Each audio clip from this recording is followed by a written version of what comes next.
What's up, everybody? It's your boy Hoop Jargon back with a special edition with my man Between the Game Sports with Dr. Kenyatta Campbell. It's going to be a classic because you know what's going down. SWAC Championship. Gentlemen, introduce yourselves. I know I did, but I want y'all to introduce yourself anyway. I'm Kenyatta Cavill. Many people refer to me as Dr. Cavill, or the Dean of HBCU Sports with Inside the HBCU Sports Lab. Glad to be on with the Hoop Jargon. Good to see you, Brother Cliff. Appreciate it. Yes, sir. This is Between the Game Sports, aka Will Johnson. That's my official name, but I go by BTGS on this thing, and I'm ready to rock and roll. Let's get to it. And we know why we all here, so let's not waffle around the subject matter. SWAC football championship. One likely team is in it. We know Jackson State. In the space, people have been covering it. I know I have for about 2 years now. You know, this is no secret. We know Deion's legacy. Coach Deion, I know how y'all be getting. Coach Deion's legacy is being cemented now, and you got to win the last game. You know, last year going 3-3 in the spring, not a big deal. You can't have all this great season and choke it off at the end. And so against the incumbent, Prairie View A&M, you know, I'm decked out, so you know I'm all biased. So it's the game everybody want to see, man. And with the addition of, I think, of Jawan Pass, it's kind of made Prairie View a more lucrative team to watch. And obviously with the results on the field, that confirms that. So I just want to know y'all initial thoughts, about, you know, the matchup going forward. Man, you made sure you put the pressure on Jackson State, didn't you? Oh yeah. Yeah. Capital P. Because, you know, I ain't trying to hear that because you know how I go in the streets. Because Jackson fans, I give them their props. You earned the right to talk y'all stuff. Y'all really have. And I tell people from Prairie View all the time, like, just be us. We don't have to try to boost ourselves up to be on that same level with the Southerns and the Grand. I like that. Just I like be that. us. That's not the culture of Prairie View. Prairie View is very proud, productive, producers of productive people, as we like to say, in terms of on the yard. So I agree with you. I think you need to be who you are. In fact, that's what you want to see in this game. You want to see Prairie View come in with a very workman-like attitude. They're going to have in their mind in a lot of ways that they probably feel they've been disrespected. Maybe in terms of the number of people on all SWAC honors. I can say that you've heard that a little bit from Coach Prime, as they like to call on that side, in regards to his son, the quarterback, Shedeur Sanders, not being first team or all SWAC offensive player of the year. And there's some arguments there. I think the totality of the package, you can make an argument for both him or Akil Glass. If I had to vote, I would have voted Akil Glass. I can admit I would have been a little bit maybe off from the standpoint that I would not just look at this year. I would look at the total trajectory of that. But to get back to your original premise in terms of this matchup, at the end of the day, anybody that's truly about football understands that this game will be dictated based on the offensive line play. And as we get in this conversation, I hope to be critical about the line play that may provide some people not understanding more of an edge to Prairie View than Jackson State in terms of the offensive line, although they have been able to get it done. And so, as you said about their fan base, they have a rapid fan base. If you look historically about Jackson State, it is uniquely positioned as, for those, particularly in the African-American and Black community, the institution, the athletic sporting institution of that state. And so that is why you get a rabid fan base. Plus, you add in, historically, they've won over a long period of time. Mm-hmm. Recently, not so much, and that's why you had this coaching trend. Yeah, I'm right there with you with the offensive line thing. As you can see, you go through the stats on the SWAC website. PV has only given up 17 sacks, and Jackson State has almost given up 30. I think they're sitting at 30 sacks. So the offensive line play will be very, very interesting when you have a guy like James Houston, who's second in the SWAC, and sacks, who can provide pressure. So it's going to be interesting to see what team is going to be able to hold it down in the passing game. Not expecting much in the rushing game because Jackson State is, I think, dead last in rushing. So I'm not expecting much in that thing. But as far as that, the offensive line play is going to be major for both sides of the game. When you talk about Houston, I'm really interested in, Danny Garza was second team all SWAC. He is a menace on that offensive line. He what makes it go, and you add in the rest of that line. That is a very physical line of attack. They are going to want to run the ball. Jackson State has had some problem at certain times. For example, specifically, latter part of the year against Texas Southern University, which is a team that can also run the ball. Many people pay attention to them more so in terms of body because of what the freshman quarterback was able to do, rightfully so. In a lot of ways, behind Shedeur Sanders, could have been in the running for that freshman player of the year. I.e., might want to look at a little latter part in this conversation when we talk about the freshman running back for Prairie View A&M University, but specifically in terms of the offensive line play, who's going to get the push? Jackson State is giving up less than 3 yards in terms of their total average on the run, but that's because in a lot of ways they force teams that tend to pass on them, and they think they're a little more susceptible to the pass, so teams tend to pass on them a little more.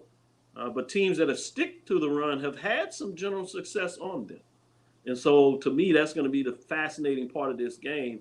And Juwan Pass is much more efficient when he has a productive running game. So it's interesting to see what that looks like when you talk about Jackson State defensive 7, which is extremely strong and aggressive when you talk about what they're able to do. They like to pin their ears back and get to the quarterback. But does that mean at times they'll leave some lanes open for you to be able to maybe run the ball a little more in such a way that you can put the pressure on their linebackers and their safeties to start to pinch up a little bit and feel they need to stop that run? Then you can do some of that play action pass and tend to get down the field and maybe have some big plays in the passing game. Yeah, and I think this is going to be a culmination of everything Juwan has learned his whole career. Like, we talking about a kid that's played against Alabama. He know what Alabama looked like. He played against Notre Dame. He know what Notre Dame looked like. Now, I understand that's with better talent around him, but at this level, like, because you got to put your mind in the mindset of an athlete right now. He understands how big this game is. This is why he transferred, to be in this position right here, to have this opportunity right here. Why? Because this solidifies his career. Because as you know, his former version himself, you know, he was a letdown. If we're gonna be honest, he's supposed to be Lamar Jackson 2.0, but bigger. Right? Not quite how his career shook out. So I'm sure these things are swirling through his mind, and all the things that because we've seen a lot of iterations of him this year. We've seen the turnovers. We've seen him just playing, lights out. We've seen him adjusting to what the defense is giving him per se, using his feet and his arms, not depending too much on his feet like most mobile quarterbacks tend to do. And I think you're going to see and I would say this too, losing 3 games in a row, because he's hearing that flack and he inside of his head right now. And I just think, as a senior, with the storyline you've had and the skill set you possess, that this is going to be a big testament of everything you about up to this point. And I just think if we're going pound for pound, I think Shedeur has the better situation. But I'm not going to dismiss Juwan as being arguably on that given day can be the better quarterback that day. I know I'm going to set some of y'all on these SWAC streets, but I'm just saying he's a dynamic quarterback. You know what I'm saying? I know y'all can come from my head with the pitchforks, man. I know how y'all do, but I don't care. But that's the part of the game that you talked about, and as one yourself that played basketball game. In basketball, you still need an entire team roster to get it done in most cases.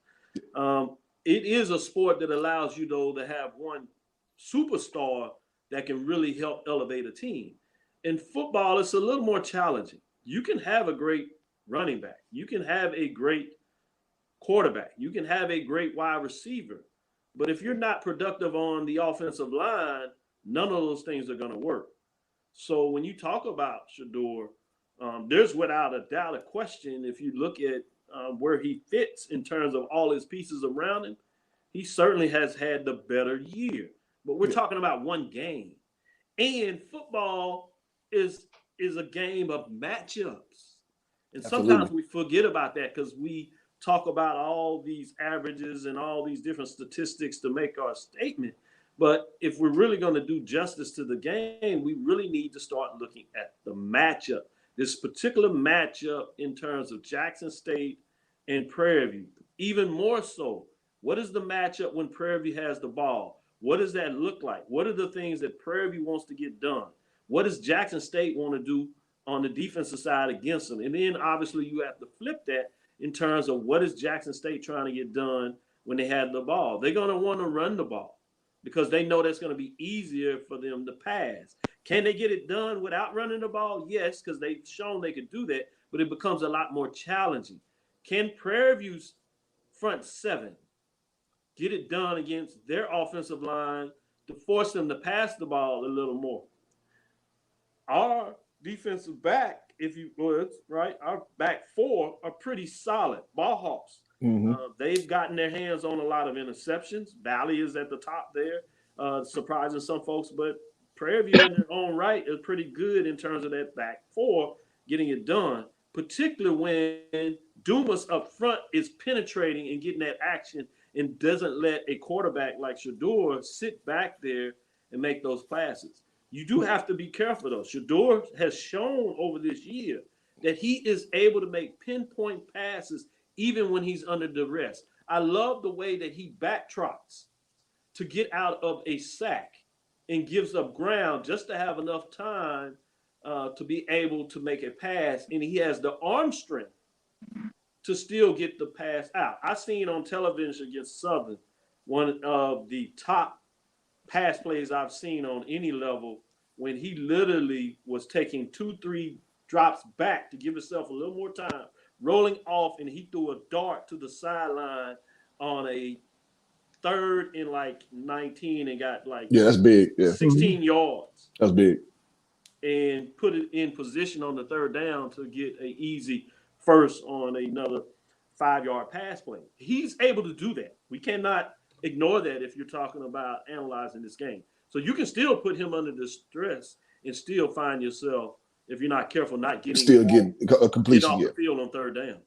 And I'll say this too, that's a big juxtaposition from early in the year when he tended to try to make magic and trying to make plays when you need to abandon the play or find a way to elude.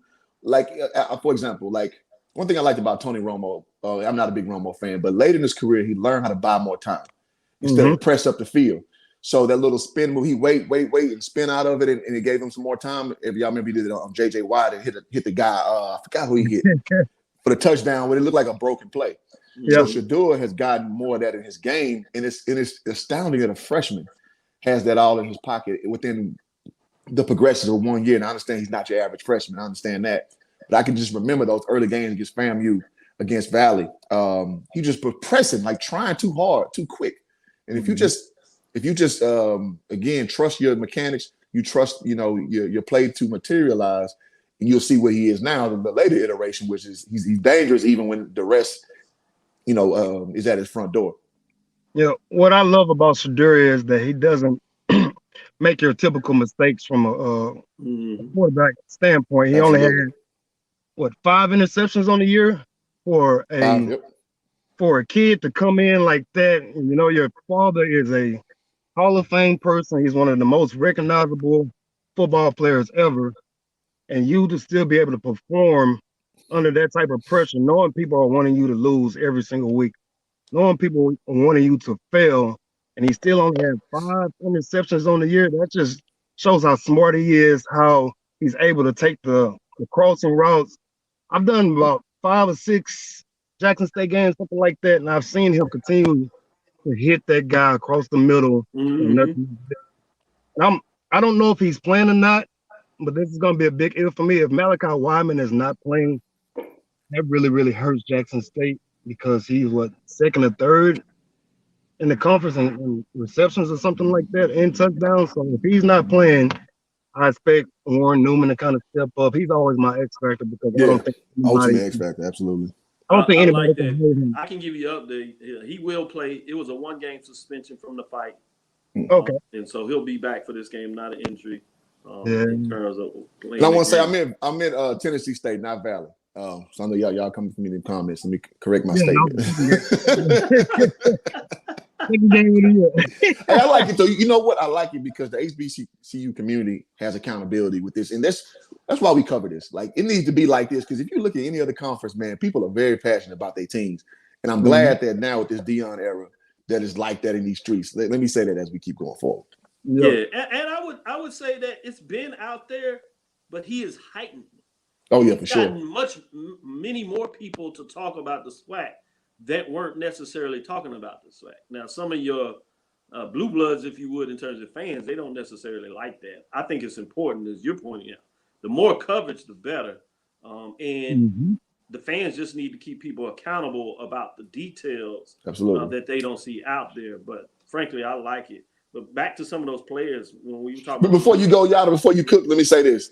Because we some of the OGs been on the SWAC page, being on those little factions where you get a lot of infighting, you get a lot of stuff, and people to say the least. People telling me I don't know shit, and I literally was coaching at Prairie at the time, but I don't know shit. All right. So right.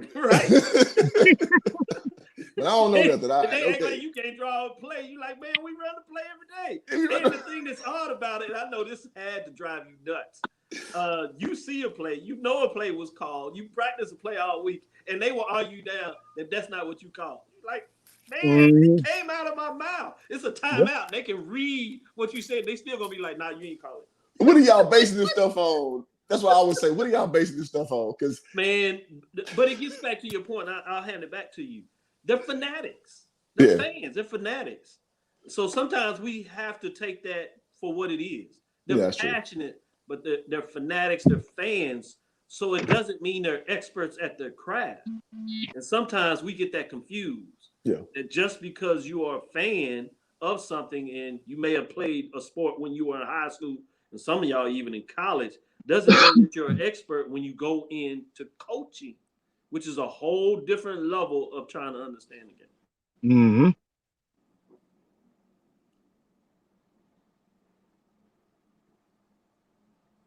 You still there? Yeah, I'm still here.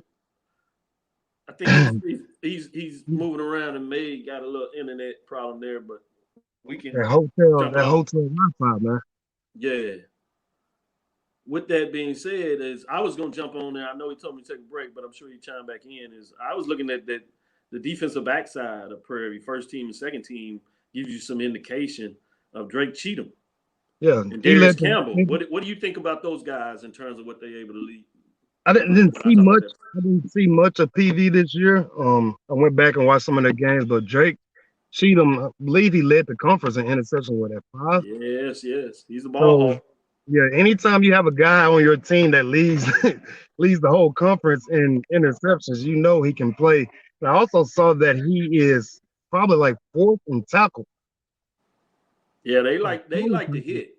That for not only will they get their hands on some balls, but they like to get in there and make some tackles and get it done. Yeah. So it's fascinating about that. That kind of concerns me though. If you have a defensive back who is high up there in tackles, that means that your linebackers are not getting it done for the most part. Sometimes, a lot of times that's true, but they also have a scheme where they will run blitz, if you would, with the defensive backs, and so they'll put them in there, and they'll play 5 backs, so they'll run some people out. So a lot of times they're making plays not just because it's downfield, but they're making plays in the backfield.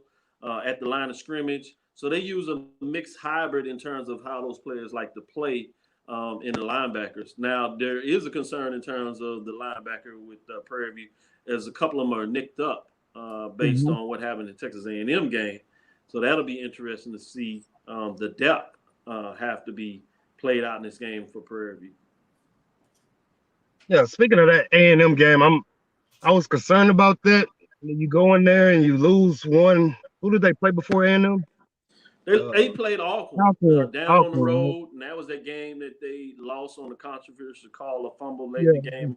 That was not called a fumble. That was called down, and then they decided to review it, and ultimately it was ruled as a fumble. People are still talking about that in terms of legendary SWAC plays on the road where those things happen. But as the record would say it, they lost that game. They came back and played Texas A&M in terms of that. And they got beat up in part of that game. They didn't play players necessarily long, but they had some folks that kind of got beat up in that game, which was the reason in a lot of ways against Valley. You know, like they didn't play 4 offensive linemen in that game. They didn't play Dumas in that play. He could have played. So they held a lot of folks out, especially as they came back to halftime. They saw it as a one-game all, and they were like, okay, if we can get it done with our backups and a couple of the starters in the game, they'll do it. But if they can't get it done, they understood that they were going to do it a loss. So a lot of folks psychologically, maybe, they're talking about the 3 games in a row, but I don't even look at the Texas A&M as a game. You weren't supposed to win the game. I don't understand why we would focus on that. Obviously, it's on the schedule, so part of the record does say they had lost 3 in a row. But to me, the focus is the last game they played was some seriousness, was on the road at Alcorn, where it went down literally to the end of the game. And that's the type of effort that I believe you're going to see from Prairie View this weekend. Hey, sorry about that, gentlemen, man. I had a phone call come in. It just knocked me out, so looks like it was a seamless transition. So appreciate y'all for that. Yeah, it knocked me problem. out. But I'm with you, like, because now I will say momentum does matter. I will say that a player's morale can be affected by losses. That's definitely, can be true. Doesn't mean it is true, because I'm sure that they're able to compartmentalize where they are right now. And I'm sure and you can say whatever you want to say. I'm sure they went to the Valley game, kind of looking ahead to Jackson. But Valley been playing people close for the most part, most of the season. And more importantly, they played Jackson pretty close. I think they lost by a touchdown. So, and I will say on my video, everybody was on my tail talking about, don't overlook Valley, which, I mean, no team is going to overlook an opponent for the most part. Right, but yeah. This is one thing that I attest to, that is, I don't think you necessarily have players, and I want to go back to when you were coaching. You don't necessarily have players that overlook a team, but I think it's different about how you get up for a team. So, like when Prairie View played Texas Southern, it didn't matter the records. Say they were Jackson and Alcorn, it don't matter the records. But Jackson and Valley, it don't matter the records, because the fever for that matchup is there, but it doesn't necessarily equate to each game. So I'm intrigued in a lot of ways about Jackson State. Prairie View's not one of their rivals. How much are they going to get up for this game against Prairie View, right? Versus Prairie View has been looking at this in terms of the opportunity to play Jackson all year long, particularly after they thought they were going to be pretty good after game 4 or 5. The radars in terms of what Jackson would do, at one point we were looking at potentially both of these teams going in this game 8-0. Yeah. Right? And so that's something that's intriguing to me in terms of when you talk about psychological, if we're going to go there, about players in terms of whether they overlook somebody. That's one component, but I'm talking more about, how do you get lathered? For example, Jackson State and Southern, they're going to get lathered up for that game. Not so much maybe for Jackson State and Alabama A&M. Well, I'll throw this back into the mix. It's when Grambling started to respect Prairie View. Like we own Grambling, and y'all are like me. You've been along this longer than me, way longer than me. That Grambling look at that game like, nah, Prairie View. He say way longer than me. He gonna put my age out there like that. I'm just saying, you've been seeing more Prairie View ball than me. No, you're right. No shade, man. You're right. I didn't say it wasn't accurate. Well, because in the SWAC page, you remember the culture, like Prairie View was. And they were rightfully so. I remember my senior year, they beat us 70-7 with Bruce Eugene, right? That's what they remember. They remember just the Eddie Robinson years. That's like playing Paul Quinn. You know what I'm saying? And fair enough, we didn't have scholarships back then, but the new day is coming. We beat them like the last 6 times, I believe. Well, let me add one more part of that, and then I'll just shift it back over there. Yeah. To give you other guests a chance to get back in here and maybe share their thoughts on this. But there were like a couple of national articles that came out. And in the article, it went back to the 80-game losing streak. And I think in a lot of ways, that's people's mindset of Prairie View. For sure. Let's think about that. Yeah. That's over 20 plus years ago. Yeah. That's 2 generations. But because that's the mindset, that's how people see. And it's regardless of how accurate it is in terms of where this program is now under various coaches. Even if you ask Prairie View fans, the expectation is chasing championships. But if you talk to the other teams or other folks' fans, they just don't see necessarily Prairie View in the framework of a championship contender. Many of them will tell you that the program has gotten better or whatever, but in terms of championship contender, they don't see it in that. Well, I mean, let's keep it let's keep it a bean. They laugh when we were talking about getting a new stadium. They're like, "Oh, they ain't gonna have it, y'all," because we had a middle school looking stadium. If we being real, and Coach Prime even commented on like when he had the little HBCU combine for the high school guys like about 4 years ago. He's like, "Okay, I see y'all Prairie View. I didn't know y'all were doing it out here like this." So even him coming in as a neutral saw what we're doing. To your point, but people who are more traditionalists like, y'all ain't about to get no stadium. Then we got one, and then it was, the rhetoric changed. You know what I'm saying? We actually put the pen to paper, we put the brick to mortar, and then, that's where we at. But some people still, again, want to see you as a little old Prairie View, and it just makes you wonder, how does that program see it now? This actually has me thinking. I wonder if Dion is still like, no, this is a program on the uptick. Him, having non-bias, like he's not a Jackson crafted guy. I wonder if he is kind of coming with a more neutral, like, no, this is the team we need to be focused on. I hope he's not. I hope he drinking the JSU Kool-Aid. I hope he thinks Prairie View is garbage and nobody. I hope he thinks about the 80-game losing streak. But I hope so, because if that's the case, I hope he slips up and puts some sound bite out there. I hope he come in there and just chew him alive. But I know he's too shrewd. He won't do that because he's too smart of a guy. But he put that one out there. But this is you got to be able to separate from Coach Prime. Coach Prime is brilliant, one of the best in the business about this. For sure. In terms of marketing the brand, the program himself. And he put that out there because he was one of the first to say, man, I don't know who did Prairie View schedule, but thank him. God bless him is what he said. Yeah, I did a video on that. It's like 5K but views. I say all this to say, I guarantee you that's not what he's saying in practice this week. Hell no. If he's smart. He's smarter than that now. He's talking about, hey, you better do your assignment. We're serious about this. And I would say this also about Jackson State. And this is courtesy of Charles Bishop, the pregame show, in terms of what they get done. They focus a lot on themselves. Prairie View does that too. And I think that's another thing on the media side, if we're not careful on, is most teams focus on themselves. And one of the biggest things, and it gets tired when you're trying to do an interview. I was on each of the Monday interviews for both the MEAC and the SWAC when they do their football press conferences every Monday. And regardless of the way you try to chop up a question, the way you answer it, they'll answer it. But you talk about a matchup and you ask certain things, like 9.5 times out of 10, coaches will come back. We're going to focus on ourselves. This is about what we do. We're going to try to do what we do. Now, they're not talking about schematically, but that's what they sell their players. And I imagine as a coach, when you were coaching, while y'all watch game films and you were telling the player, this guy goes right, all right, this guy goes right 60% of the time, or he shoots from this angle, take away the 3 on this. You had those schematic things that you were doing, but most of the time you were working on yourselves. This is what we do well. This is what we need to do in terms of our game plan. And so I think we also need to be aware of that as well. Yeah, and I will say in specific, and Will, I'll let you go. I know you've been kind of holding tight. Our whole thing was like, we know what we do. We lock in. We know our defensive principles. Nothing's going to change. We just may need to tweak it for this guy. Tweak it for, making it real. We played Trey Johnson at Jackson State, second leading scorer in America. We knew we had to switch principles a little bit.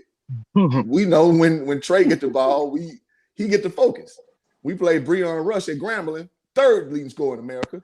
We knew that we had to pack in on Breon because the offense went through him. Now we had to worry about Ratliff too, but Breon Rush is where the team comes and goes. And I guess I would say in most the most thing that stood out in my career is when we beat Grambling at Prairie View on ESPN, when we was like supposed to be the slump 304. You know what I'm saying? We supposed to come in, that's just supposed to be a wash game, you know what I'm saying?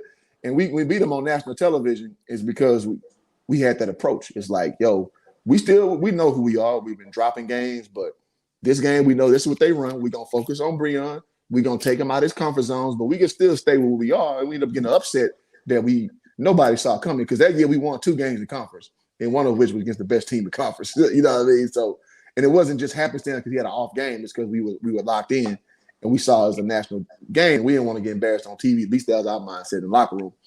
So yeah, no, it's a lot of factors that go into a given basketball game. I want to pass it to between the game because he played at SFA. That's actually where I started. For you guys don't know my story, and he know how it is in the trenches as well, man. So I want to turn it over to you, bro. Yeah, man. When you're coaching, there's only so much you can do for us having a scout team. Like there's little nuances there and there, but you have to worry about what you can do, what your team is built on. That's what our coaches always talk about. Yeah, we're gonna do this for this certain guy, but as long as we stick our head, our coach was a defensive guy, you know, Casper. So yeah. Very well. So as long as we play our defense, the 9 times out of 10 we were going to be in the game. So when you're going through practice, you can only correct what you see, what's in front of you. You can't really worry about what the other team is doing because again, you can only do so much with a scouting report, with film and breakdowns and that. But if you worry about yourself, just don't keep yourself in the game. Like, be you is what I tell players all the time. Be you. Don't worry about nothing else. Be you. Play your game, and you live with the results after that. Do your job, man. I want to ask both of y'all to comment on that because I think the fans would like to know about that in terms of getting in the locker room, you know, between the two sports. When you're breaking down film and creating your game plan, are you looking at tendencies from players? You know, obviously what plays they run and things of that. And so you want to be able to defend certain things. But oftentimes what I've come to learn is that you're trying to see tendencies from players so you can maybe be able to do some things to neutralize their tendencies. Not so much of saying like, all right, we got to flip the script. They do all this kind of stuff. So we're going to do this now, although we practice all this other thing. Now we may have 3 or 4 different defensive schemes that we do. And so one may be better for this particular matchup. So you focus a little more on that. But I would like to get both of y'all's perspective in terms of going into preparation for a game. Yeah, I'll jump it off. It's like, man, it's a cliche that everybody says, and it's so true, though. It's a game within a game. Mm-hmm. You learn surface level. Yes, you want to know the sets they run. You want to know the plays they run. That's off rip. You want to identify those things because it'll tell you, you know, tendencies, as you know. Now, each player got their own little flair, so you got to know how they may deviate a bit or what they may ebb towards, you know, as far as, you know, personnel is concerned. It's funny thing, I remember playing against Baylor University, and my boy, I'll leave his name out of this. He didn't run the play right, and one of the guys, his name was Rogers, I think his last name was. He was like, "Hey, bro, ain't you supposed to cut right there?" He was like, "Oh, my bad, man." You know what I'm saying? Like that was the sense of it. But it shows how studied they were on our plays, whereas so much the opposer knew the play better than our guy because he had a tendency to, you know, 420 it up and forget things sometimes. You know, again, I'll leave his name out this chat, this stream rather.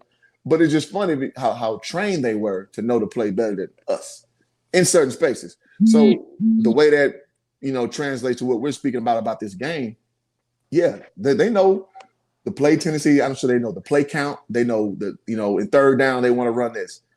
But you always got to account for the individual aspect of it. So if he sees this type of pressure, this is where he goes. So you need to know, A, what Shadura does under duress, and B, where his safety valve goes, more so than knowing the original play.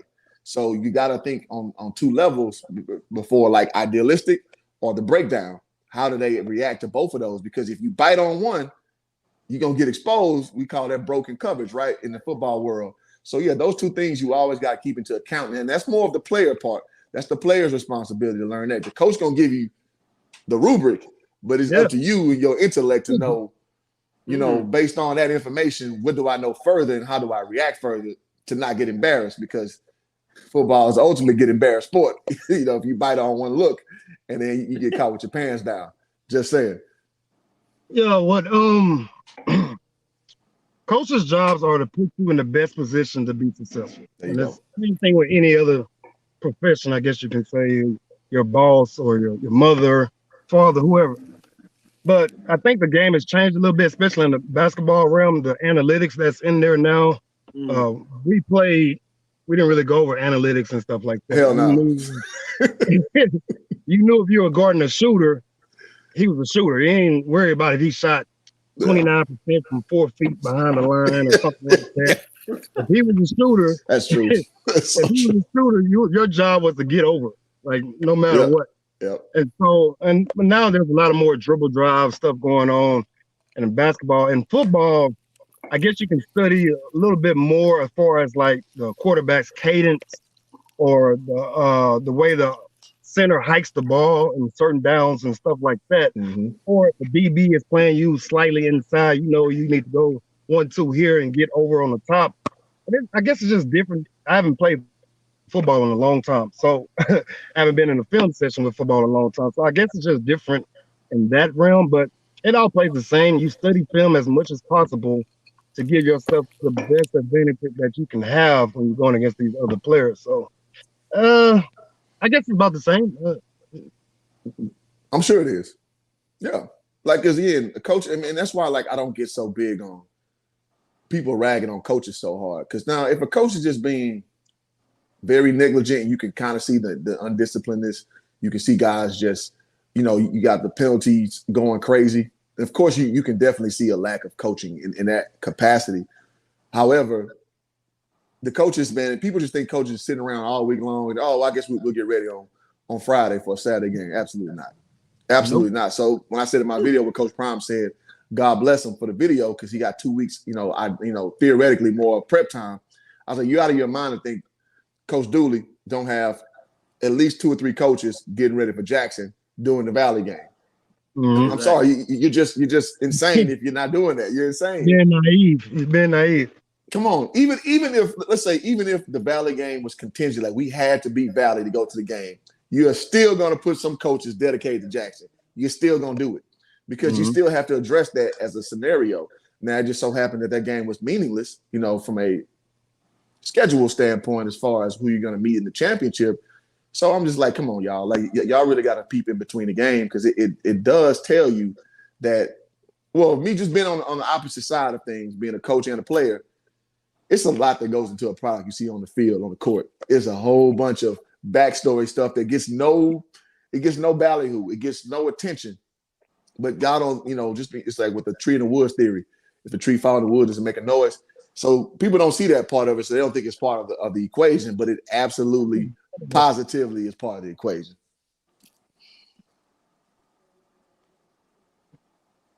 Yeah, so that's all I got on that. Now, I want to bring up, too, defense. Prairie View, people are sleeping, man. We number 3 in conference in defense, man. So I think if it was a team up for the task to control that powerful Jackson offense, at times, it's us. And I know we're talking about ball control, too. I think it's going to be a big thing that's going to have us. Now, I don't want to be biased, which I am biased. I will fully admit I'm biased. I want Prairie View to win. I want them to smack them. I don't want to just win. I want to smack them. But I know we playing against it. We playing against a hell of an opponent. For you Jackson people, I know y'all going to be on this stream. I do respect y'all to the highest order, but I still want to smack y'all. I don't care. So so let's talk about a little bit, scenarios. We've been kind of going through them already. Mm-hmm. But what should – so we know Prairie View needs to run the ball. We know that. And we do run the ball well. Let's say the freshman from Pearland, we brought him up earlier. Let's say the run game is not going well, man. What other alternative is Prairie? Because we lost our receiver last game, right? Yeah. He broke his ankle at the end of the game. Right. Which kind of gives credence to us playing the late schedule. So I know people going to jump on that. But it's like with sports, man. No, yeah. I mean, I think there's legitimate to this. But that's the challenge of sports in itself.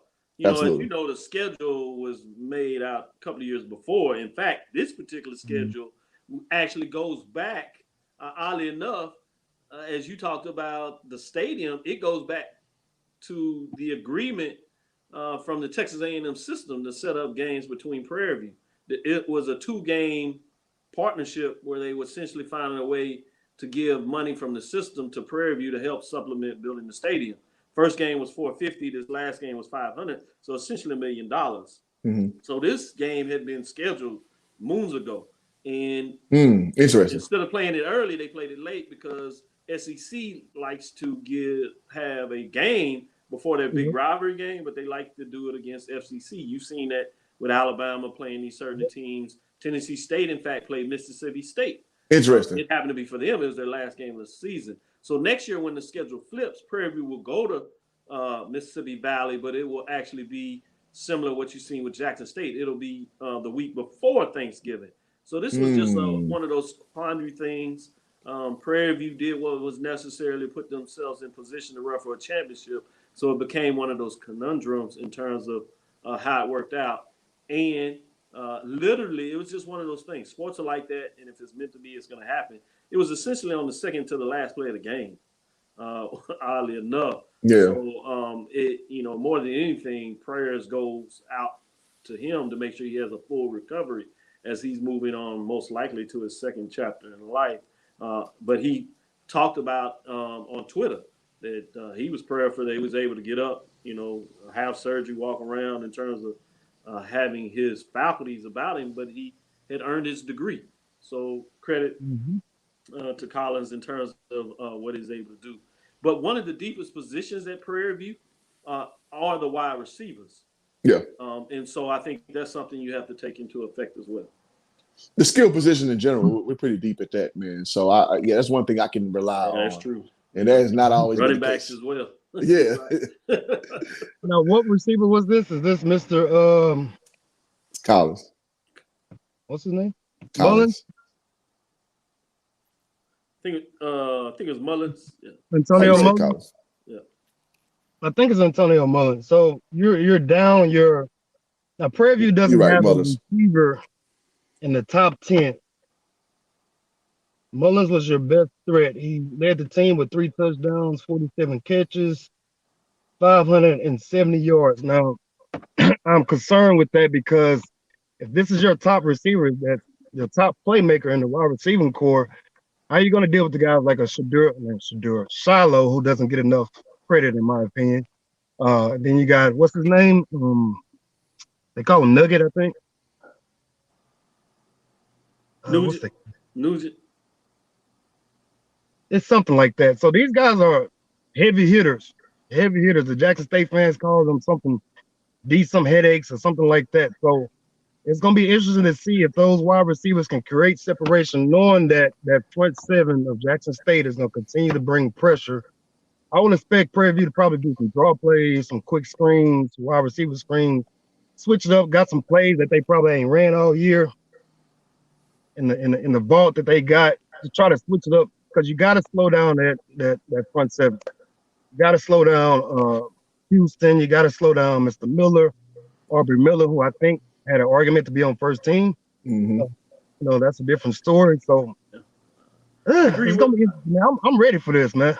I'm ready for this game. I agree with all of it. I think you've lined it up perfectly. The only thing I would say about in terms of the way they played the game is they really spread the ball around. So, unlike Jackson State that has the go-to guy, big play guy, Malachi, in a lot of ways, I don't think that's really the case for Prairie View. They tend to spread the ball around. So it'll be interesting if they can continue with that formula with the man down to continue to play. I do like the way Jackson State hits people, but they are susceptible to the big play because of that. They don't necessarily go for the interception. Nope. They like to hit you and light you up. But also when they do that, while their front seven is really good in terms of making plays and tackling you, you don't do it against the front seven. Their back four are a little more vulnerable in terms of if they don't knock you out on that hit, that they don't necessarily wrap up. So you can kind of continue to move forward because they like to make the big play in terms of those film plays, as you said, headaches, as they like to call it. So it'll be interesting to see how that plays out in terms of sometimes that can get you in trouble a little bit. Well, that's indicative of the personality of the coach. The coach is a big play guy. Dion wasn't a wrap up tackle, just get off the field kind of guy. Dion was, I'm trying to intercept and take to the crib. And like you were saying about what a coach instills in their players, you be a damn fool to think that that's not an element of what Dion puts in them, because it's high risk, high reward, kind of situation. And I think that they ruminate in that spirit. They ruminate. That's why, like, in my opinion, a team that's, and I know because KJ Black, coaches, former Prairie View legend, last time we went to the SWAC Championship, he was our quarterback, which we won. KJ, and I know Coach Simmons, they got more of a subdued And the way he explained their style is 3 yards and cloud of dust, where basically it's methodical. So you saw that flash didn't necessarily work against a methodical approach from a team perspective. So I know Dooley is more in that same ilk, as it were. So maybe, again, you talking about matchups matter. Maybe this is the ultimate, situation of flash versus, get the job done. And in a lot of cases, we see matchups that seem to be a little bit off as far as, stats, as far as game separation, common opponents, or what have you. When it's so polarizing, you may get a result that you ain't think of, because I damn sure ain't think Jackson would beat them 7-6. I damn sure ain't think that. I don't care how young Shedeur was in his career. All those guys you got, on the defensive side. Now, as we've learned, the O-line is a little sus. However, you know what I'm saying? Like, nobody saw that, because in the spring before then, Jackson was lighting people up with what's the man, Jalen Smith, I believe the brother name was. So Jackson had firepower the year before. Yep. You know what I'm saying? So it was very unpredictable to see a 7-6, but you see the two opposites, they kind of balance out because they're opposites. So I wonder if we'll see a little bit of that going for us today. Well, that game had very bad weather conditions, so I'm gonna put that out there. That's fair, but I mean, they both at the same point, and Jackson been starting slow on a lot of teams. So I mean, that's kind of been their calling card. And FAMU all year long. Yeah, as good as their defenses were, there have been questions about their offensive side of the ball all year. In such a case that FAMU actually switched quarterbacks over a couple of games. When you talk about that. And then they settled back on the quarterback. And credit to him, he's gotten better, just like Shedeur has gotten much better. But offensively, they've done enough. If you really look at Jackson State, they pretty much have blown out only one team. That was that Alabama A&M, and it sticks in your head because it was the matchup outside of that FAMU that everybody looked at. But that's really the game. Even with Southern, when you question what Southern's total record was, I mean, it came to 2 fourth-quarter touchdowns for them to win the game. Texas Southern, that was a 21-21 ball game, and they exploded in the fourth quarter. So when you start to really look at not just total scores and total wins, but matchups quarter to quarter, a lot of teams have played with Jackson State.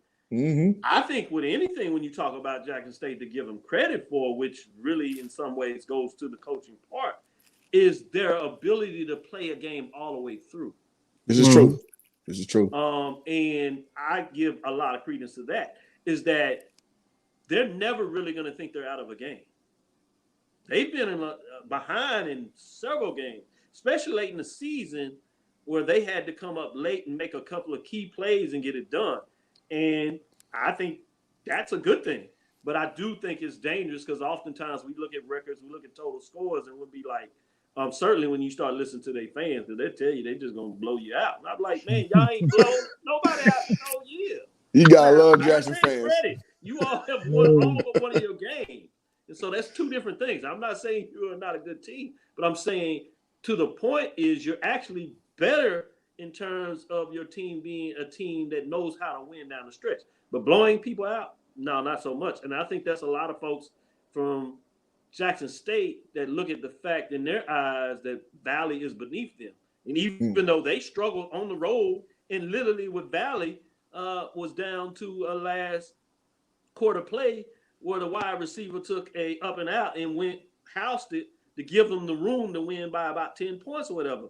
But it was in striking distance in that game. That's true. Give you another indication to tell you about how strong Valley is, especially at home.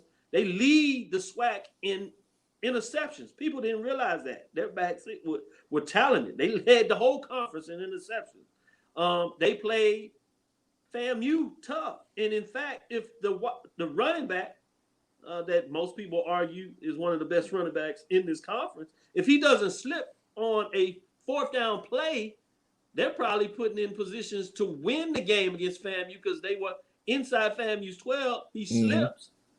People question the call. I like the call because he's been getting the yards all day. He slips, and FAMU gets the ball and able to essentially run out the clock and get it done. So Valley, as you said, is a lot stronger than what many people want to do, but they look and just say Valley, and I'm giving that to my co-host on the show, Mike Washington, does that, and even he had to come back and retract that in terms of how much everybody else tried to understand and really looked at how Valley had improved. I say all that to say is that, Jackson State is a very good team, but to think that they're like one of the best teams out there is different. I can say that their defense is one of the best they've had in the history of their program. Yeah. And before you go, Will, I want to add this, that it's hard because normally what people do is they look at common opponents and they draw like a pattern of how you go against all things equal. And it's just so funny looking at these two teams when they have common opponents, how different the results are. And it's like it's not a real good indicator about what this team can do against, again, the same team, all things equal. So this what makes this, in my mind, this matchup so worth watching, because you can say that Jackson's rolling, they undefeated conference, Prairie View sliding late. But if you look at the people who they played mutually, it's been a mixed bag of results. Oh my goodness. It really has. With Jackson, one that stands out there is like the Southern game. And that's one of the few games where they were both playing them on the road, because most of the other games, it was different also because they played one would play them at home, the other one played them on the road. True. Like I said, Valley playing Prairie View at home in Prairie View, and Valley hosting Jackson. But you go talk about Southern, both of them went to Southern. So that's one of those cases. The other one was Alabama State, where both teams played Alabama State at home. The problem when you look at the Alabama State game, they were pretty much close in the time they played them. But at that time, when Prairie View played Alabama State, they had the coaching change. Yeah. Versus Southern, when they went down there, Prairie View was able to run over Southern. It was close for a half, and then they pulled them out and had that big. But or TSU. Well, it wasn't a game ever. You know what I mean? I understand it's week 1, but we beat the dust off them. You know what I mean? And so it's crazy. Texas, and you can't look at that to me, because if you talk about Texas Southern, that was before they made the change to a quarterback. Mm-hmm. That's fair. That's fair.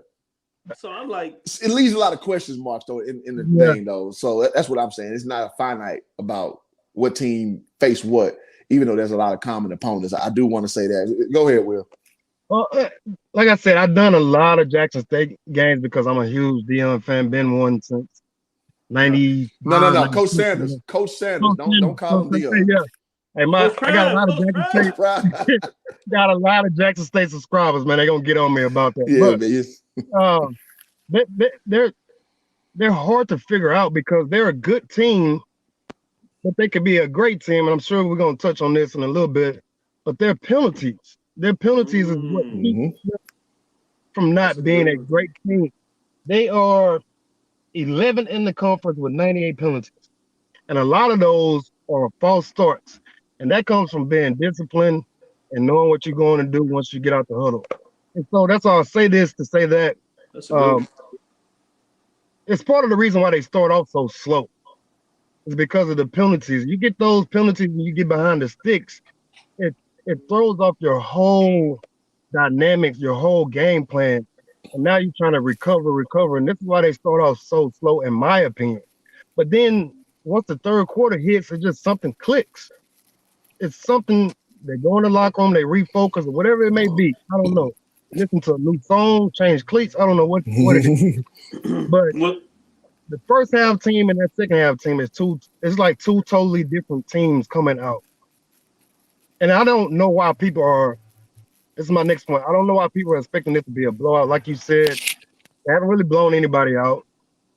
But before this 3-game stretch that PV is having, they won 6 games in a row. Mm-hmm. You're not a bad team. You're not a bad team when you win 6 games in a row. So I think this game is going to be a lot closer than what people think. And I know it's just because they want Jackson State to have this undefeated SWAC season, but I think it's going to be a lot closer than people think. Yeah, well, I think so too. I go ahead, that point you made. I love what he said about the penalty. That's a good indicator to look at in terms of that. Now, my co-host Charles Bishop, who is a Jackson State alum, so I want to put that out there. So, sorry to hear that. But he covers them, and he's part of the pregame show, so they get access on the field. One of the things he always talks about, to your point, in terms of them slow, and then all of a sudden get it going, he says they have this feeding frenzy. So it's interesting is like once one make a play, it's like they galvanize and you get multiple plays. So to your point, they make plays in bunches.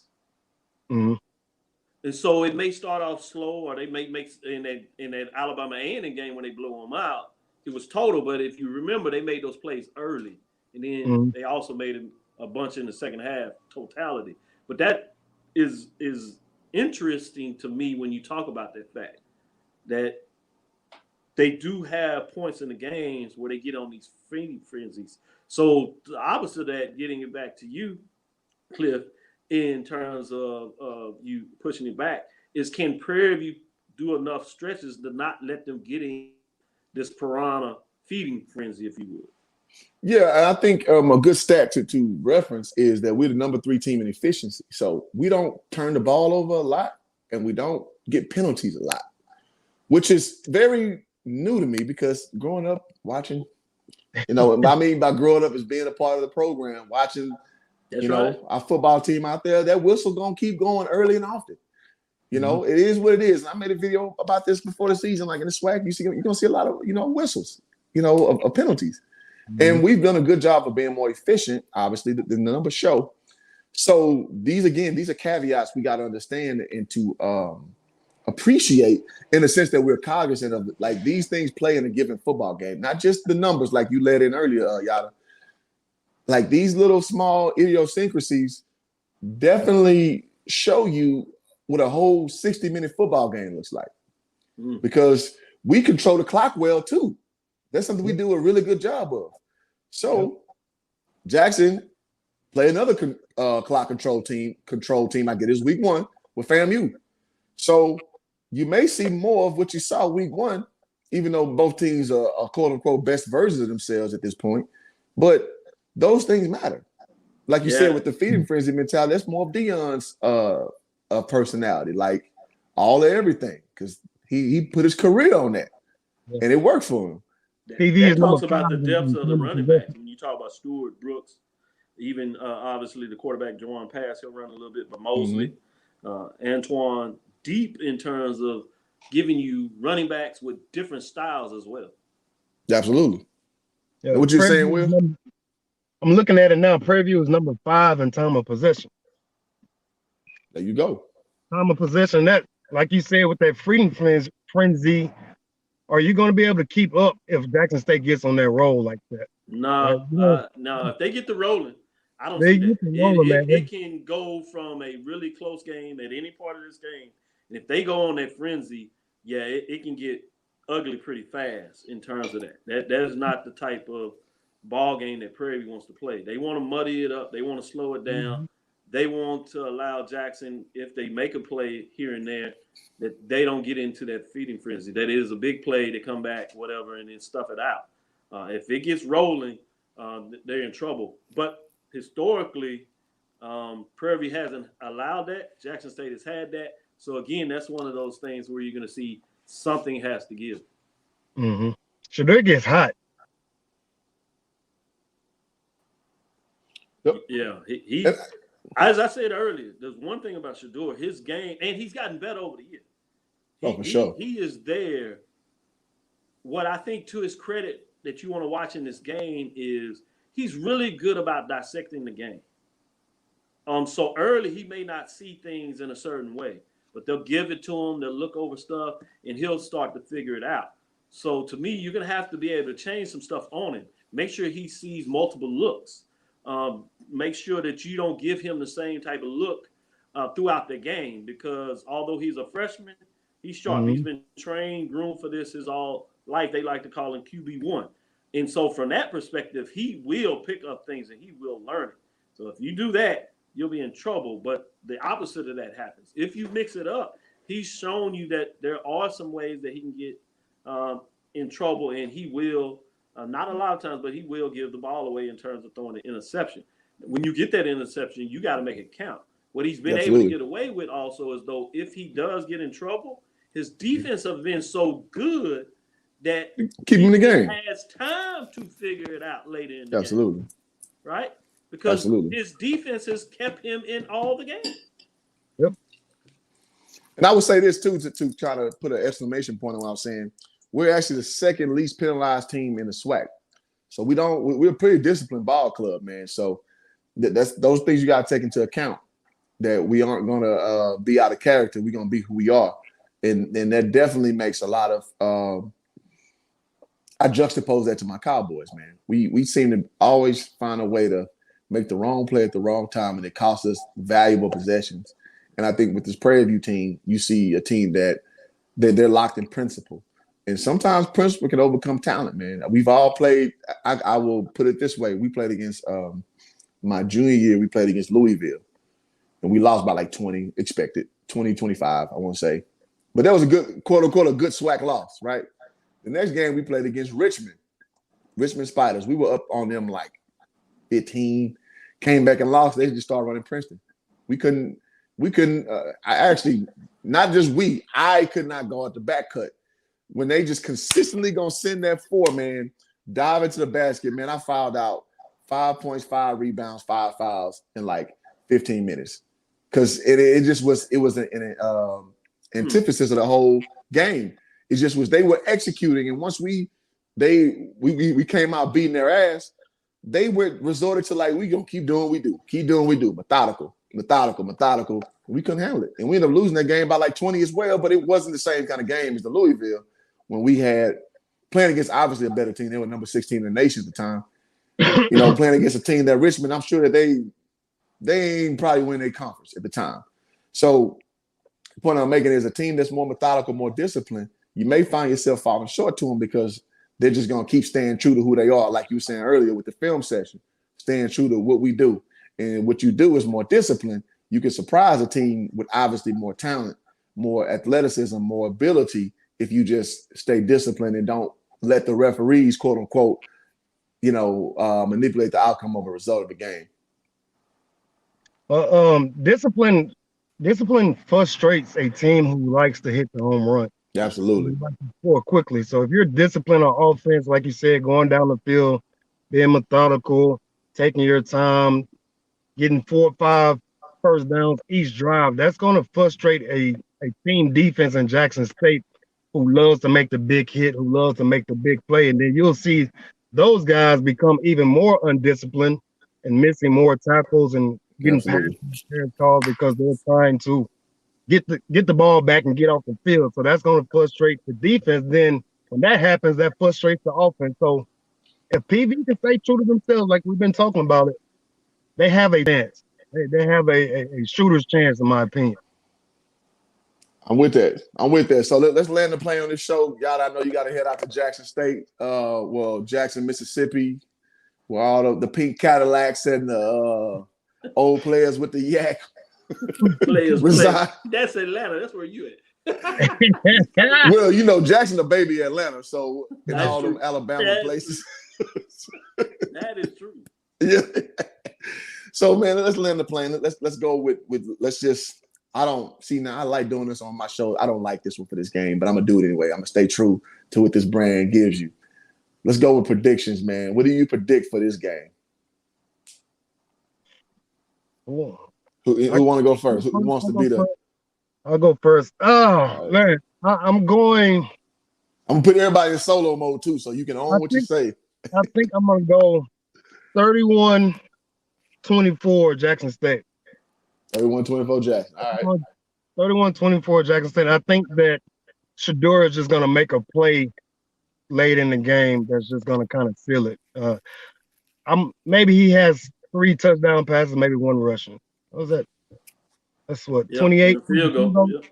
Plus a field goal. So I'm going there. 31-24 Jackson State in a tough game. In a very, very tough game. Okay.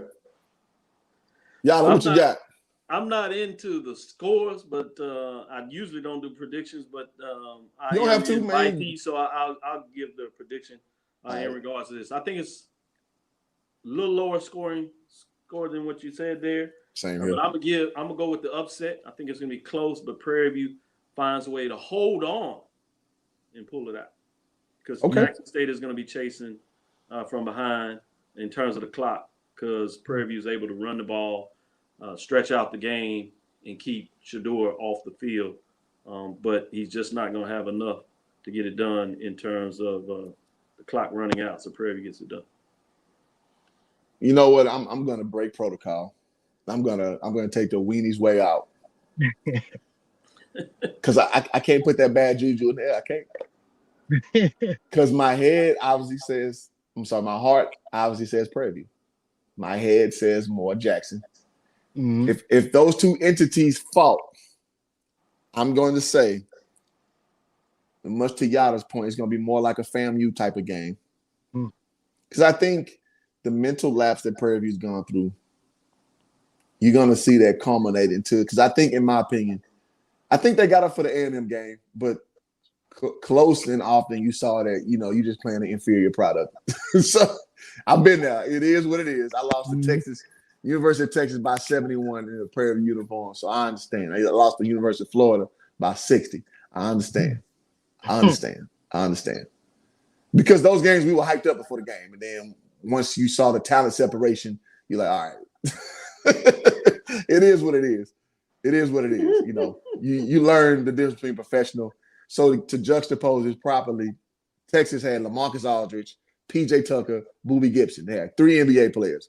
Florida had Torian Green, Chris Richards. Oh, you may know him, Joakim Noah, freaking Corey Brewer, Al Horford. You may have heard of him. And then Maurice Spates. They had 6 NBA players on their team. So that's between them two teams, 9 NBA players. So I'm not upset that I got my ass throttled by those 2 programs. Let me say that. You just got to be realistic at some point. So I say all that to say, I don't think they're demoralized like people think. I think the Valley loss was just a byproduct of who Valley is. Valley is a hard-playing team who they've been in it with a lot of teams. Mm-hmm. So I'm going to say it's going to be a low-scoring affair, lower scoring affair. I think we're going to run the ball.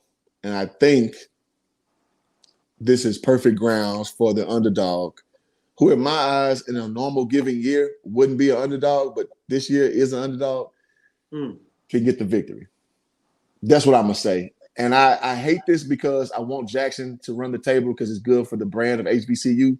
But it's unfortunate, damn it. You played against Prairie View. I'm sorry. It ain't my problem, goddammit. I want to add that too, that I think for the brand in the HBCU, it would be better for Jackson, but that's different. Yeah. Sorry. You went against the wrong opponent. You changed my loyalty lines, and I'm going to hold a rope. Close game. I think Prairie View can pull this out, man. I know you don't come from these comments, but that's my logic. Take it, leave it. You know what? I'm cool with it. I'm cool with the vitriol. I'm cool with the blowback. I know it's coming. So I just want a good football game because at the end of the day, I want HBCU to benefit from this going forward. This is the big thing. Like we led in with, we didn't have a lot of attention in the social media space, like in certain pockets, like Kenyatta was saying earlier. Yeah, it was there. It's always been there.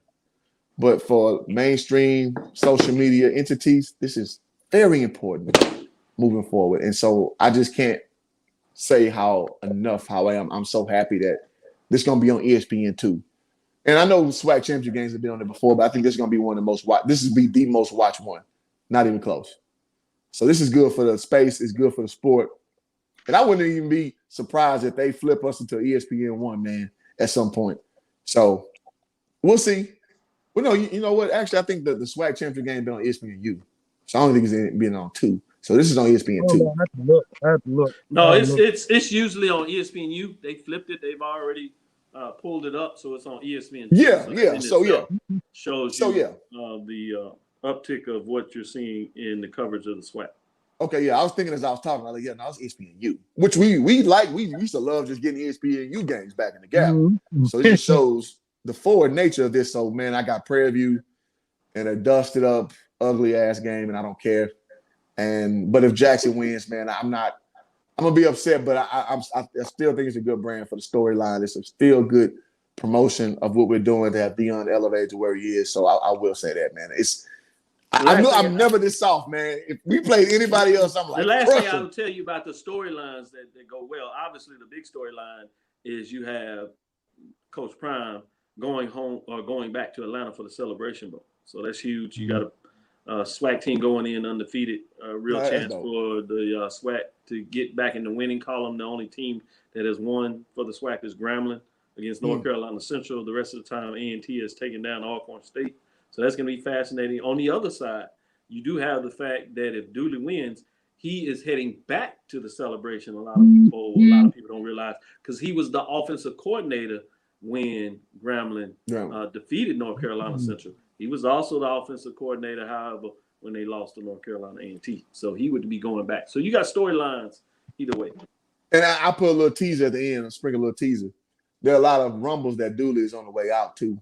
So there's rumblings about that. I don't know how true it is. I've talked to a lot of sources, fan and PV employee base that I know. So there's a lot of storylines with that as well, of Dooley getting to more of a power 3 team in the SWAC. So we'll see if that's true. Who knows, really? Because, I mean, you know how I can Dooley give is. you some insight on that in terms of that. There are 2 openings in the SWAC, Grambling and Southern. And why a lot of that is going on is he coached under Pete Richardson at Southern, so there's a connection there. He actually played under the legendary coach at Grambling State. Eddie Robinson, people don't realize. He played there. So he's a connection to 2. The VP of Athletics was the deputy athletic director at Southern. So he came over. So when they went in coaching search, so both of them have a connection and open to that.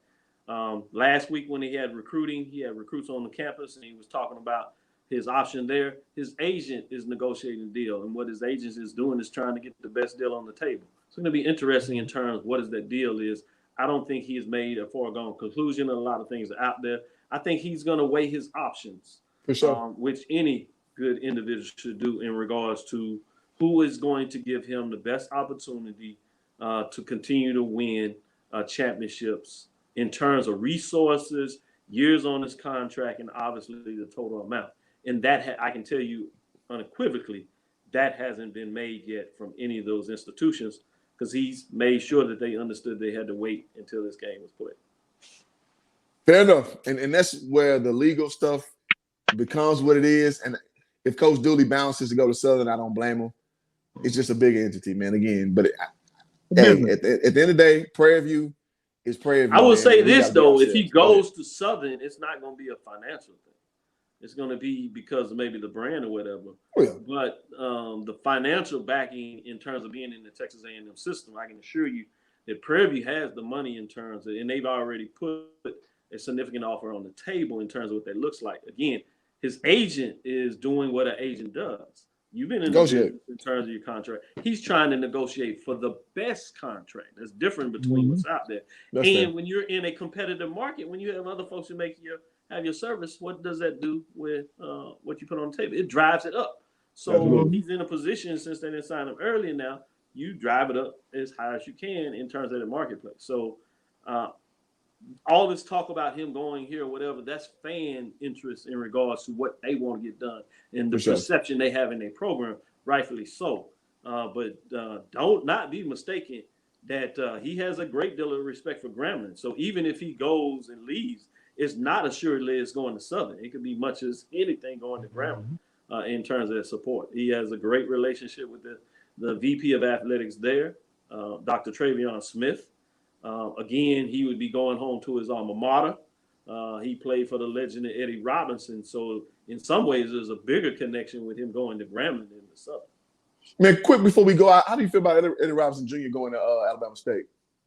I think it's an intriguing hire. I think he won the press conference, credit to him. I think he's a very smart player. It's going to be a lot. Did you see somebody like him? It's really going to be about how does he fill out his coaching staff. The defensive coordinator played with him, so he's staying on. They were really good in defense. They were pretty solid in defense. They were just too up and down on the offensive side of the ball to really be able to see the defense flourish. Again, talking about Jackson State, just to make the tie-in, that was a 7-point game when it went in the half, 14-7, in terms of Alabama State, just to let you know how talented that defense is over there. So depending what he does to the staff, I think it could be a intriguing hire. Obviously, he has the connections in terms of the NFL, so he'll be able to do that. He has the uniqueness that he played at Alabama State, so that's alma mater, so he knows everything about the state. He can sell the institution. I do think there are some fan bases that were looking at other coaches and other opportunities, some maybe a bigger brand than he is, and others that wanted to go the opposite route with the coach over there at Miles, to give you an example, in terms of those finances. So there's some questions out there. I think ultimately the president made this call, and it's one of those things that we'll just have to see the maturation to see how he can get it done, and can he kind of jump off early and get some of those wins such that he can get the fan base to support him. But that is quietly another fan base that is pretty rapid. They just haven't had the sustained success as you've seen over the years. For sure. But if they get the rolling, that beehive, the Hornets down there, if you would, they will swarm. Yeah. Agreed. Did that game, that Jackson State ASU game. It was crazy. I think Alabama State has a bunch of young guys who just need to mature. That's right. If I remember correctly, all of their stat leaders are underclassmen, like red shirt freshmen, sophomore. So they got something going. They can get something going over there. That's right. Yeah, I can see it. I mean, Alabama, they got the facilities, they got the fan support, even like their basketball team with Trace Young, a part of that. You know, they've always been that way, man. And shout out to Coach Jackson. I don't know if he's even still there, but I've always liked him. And his wife was the coach of the girls team. She's still the coach of the women's teams. He is in a different role with the university, so he's still at the university. Okay, yeah. Always a good dude, man. I always like Coach Jackson, man. And so, no, I've always seen how that university moves as far as the alumni association. I've always respected Alabama State. You know, with the late Tavares Jackson, I remember him doing his thing, getting to the NFL, obviously. No, I've always liked what they've been doing. So that's a good hire for them, in my opinion. I just want to know your opinion. So, well, folks, let's wrap this up. Y'all, I know you got to hit the airplane. I got to go hit up this little mini event I'm hitting up out here in Atlanta. So, any closing words, gentlemen, before we peace out? Yeah, let's get ready for a great game. Yeah, that's what I'm saying. I'm ready for it, man. Y'all know, Cliff, you know how I do on my channel. We're going to get it going this Saturday, man. I like to have people come in and have they back and forth banter. So, PV fans and Jackson State fans going to show up regardless. So, yeah, let's get to it, man. This is true. I'm ready. Appreciate that. We got to do this again, like a season recap or something. Absolutely. Sounds good. Absolutely, man. So I would leave it at this, man, of what I think about what's going on. One of my favorite songs, nice Christian song.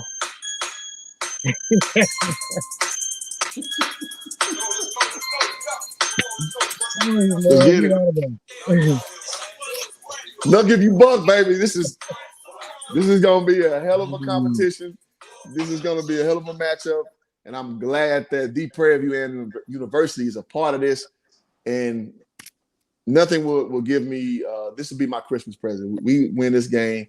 We come on the stream. Me and Yada, Will, you be on here too, because don't let us win this game. It's not gonna be pretty. Oh boy, it's gonna be some hurt folks in Jackson. Oh, it's gonna be some hurt Jackson people. I'm going on my last video again. Did like 5K views. I'm going on every last one of them. How you like me now, player? Already, man. All right, y'all, man. Appreciate y'all. Until next time, man. Peace out. Love. Hoop Jog, we out.